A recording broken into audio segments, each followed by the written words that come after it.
Having kids is such an important decision. We're just waiting for the right time. I'm gonna all of y'all! That's my boy! Did it ever occur to you that there are details in the film Idiocracy you probably never noticed the first time? Here are 10 shocking facts hiding in plain sight that you somehow missed about this all-time cult classic. Number 10. The studio barely released the film. I was in an army experiment and I'm not feeling so well. My head is just killing me.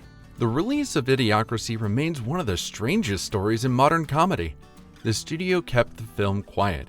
It was treated almost like an afterthought, hidden behind other projects. There was almost no marketing for the project. Posters were limited, trailers were rare, and no cities ever got screenings at all. Mike Judge said executives didn't know what the movie was.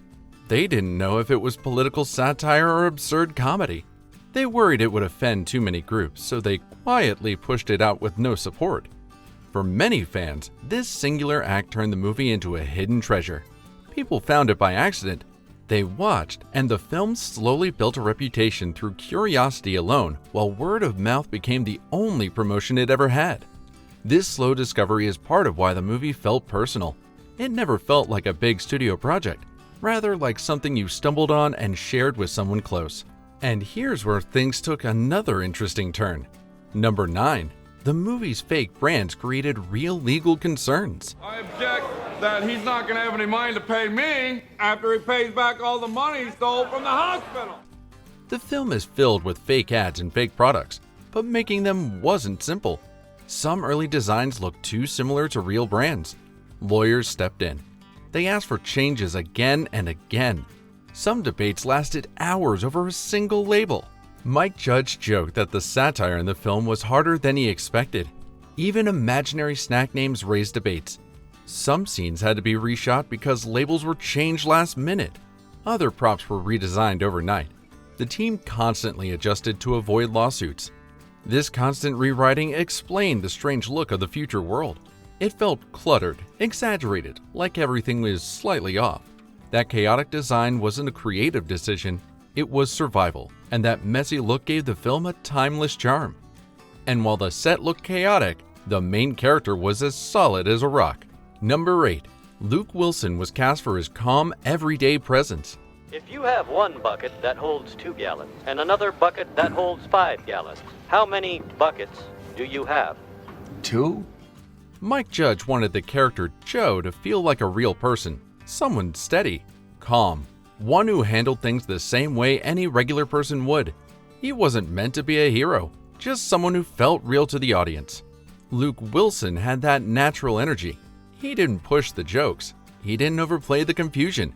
He simply responded as an average man stuck in a wild future. Judge later said Wilson kept the entire film balanced, and his quiet style created contrast because the world around Joe was loud, chaotic, and unpredictable. But beyond that, the character Joe needed to feel steady, and Wilson brought that effortlessly. One element almost didn't survive editing: the open narration. Number 7. The opening narration almost got removed. We're just waiting for the right time. I'm gonna all of y'all! That's my boy! The opening sequence explains how society changed.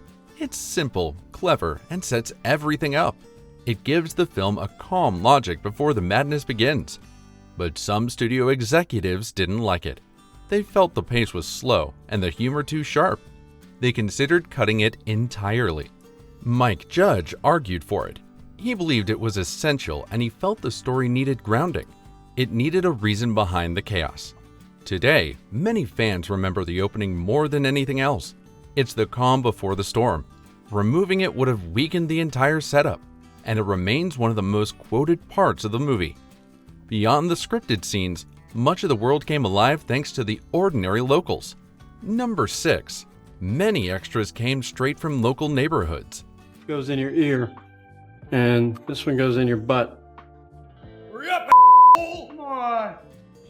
Instead of polished background actors, the team hired local people.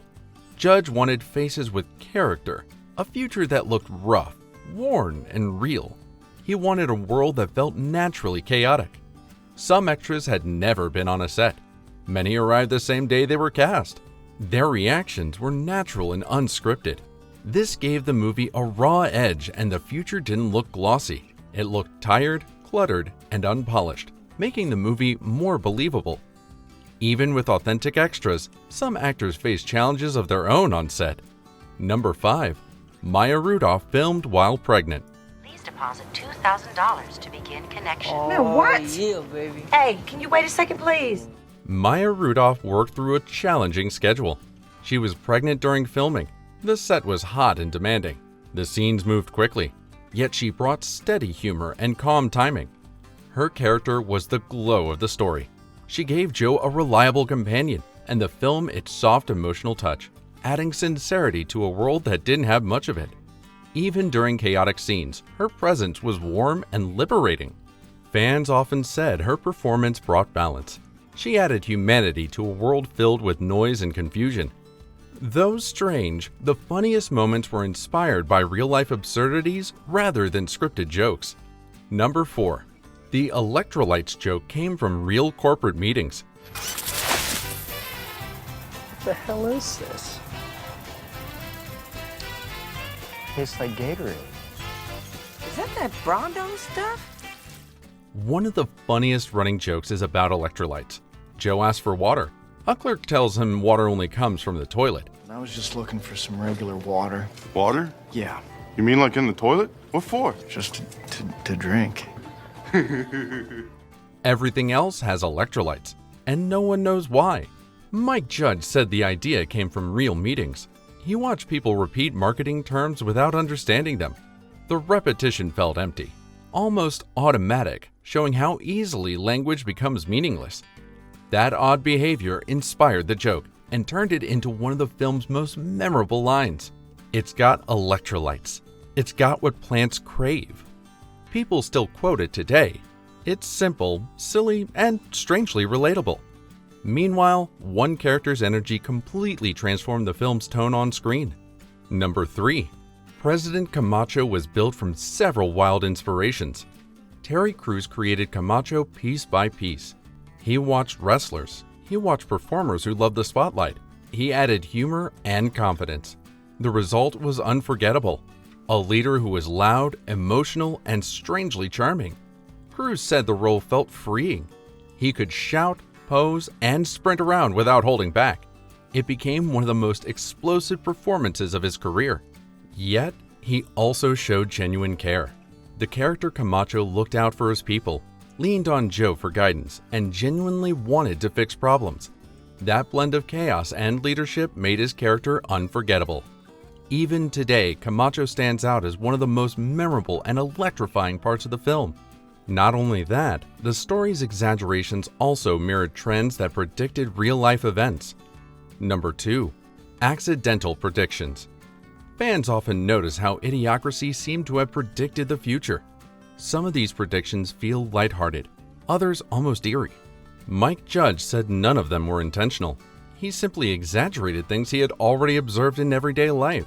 He wasn't trying to warn anyone. He was just trying to make a film based on patterns that already existed. Things like noisy advertisements, simplified messaging, endless marketing, and television built purely to grab attention. Years later, viewers noticed these same trends happening in real life. The jokes that once felt absurd now felt strangely familiar, sometimes funny, sometimes unsettling. That unexpected accuracy is part of why the film still feels fresh today. The world changed, and the movie somehow changed with it. While still wondering if Judge was a time traveler, there are still deeper secrets to uncover. Number 1. The secret crossover. Many fans don't realize Idiocracy quietly connects to Mike Judge's other creations. If you look closely, you'll spot subtle nods to King of the Hill and Office Space. Hank Hill's family tree even appeared briefly in the chaotic future montage, hidden among other characters. Judge reused familiar actors, voices, and character traits across his films, creating a universe that feels strangely consistent. It's a little Easter egg for observant fans, a quiet link between worlds. This secret crossover added another layer to the movie, reminding us that even in a wildly exaggerated future, Judge's characters and humor live on.